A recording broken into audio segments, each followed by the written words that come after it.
जम्मू कश्मीर के आतंकी हमले में मारे गए पिता पुत्र के घर मुरारी बापू उनके परिवार वालों से मिलने पहुंचे। जम्मू कश्मीर के पहलगाम में हुए आतंकी हमले में शहीद हुए पिता पुत्र के परिजनों से मिलने आज प्रसिद्ध रामकथा वाचक मुरारी बापू उनके आवास पर पहुंचे। मुरारी बापू ने परिवारजनों को सांत्वना दी और इस कठिन समय में उनके साथ होने का भरोसा दिलाया। मुरारी बापू ने उनकी आत्मा की शांति के लिए रामधुन के साथ प्रार्थना भी की। बापू ने कहा, परिवार ने जो दुख झेला है वो असहनीय है, लेकिन हम सब इस दुख की घड़ी में उनके साथ हैं। જે આત્માઓ ગઈ છે એને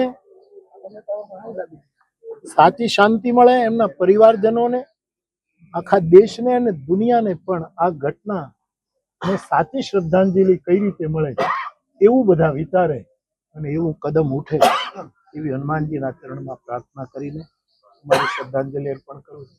આપ સૌને પ્રણામ। જય સિયારામ।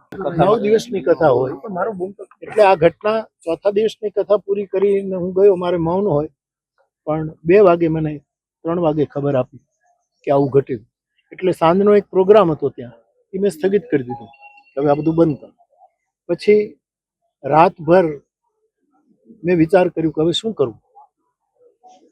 મારી પાસે પર્ટિક્યુલર નામ નહોતા, કોણ કેટલા ક્યાંથી ગયા છે એ બધા આંકડા આવતા હતા।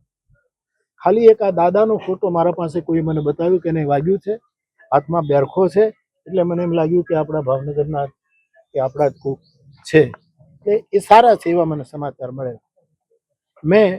હું કોઈ પણ નિર્ણય કરું, મોરારી બાપુ તો એક માણસ છે, માણસના નિર્ણયો ખોટા પણ હોય, પણ હું જ્યારે નિર્ણય કરું ત્યારે પાઘડી, પોથી અને પાદુકા આ ત્રણેયને ધ્યાનમાં રાખીને મારા યજ્ઞકુંડ પાસે હું નિર્ણય કરતો। એટલે મેં નક્કી કરેલું કે એકાદ કલાક કથા કરી આ બધાને શ્રદ્ધાંજલિ આપી અને હું કથાને ત્યાં વિરામ આપી દઉં, અલ્પ વિરામ આપી દઉં।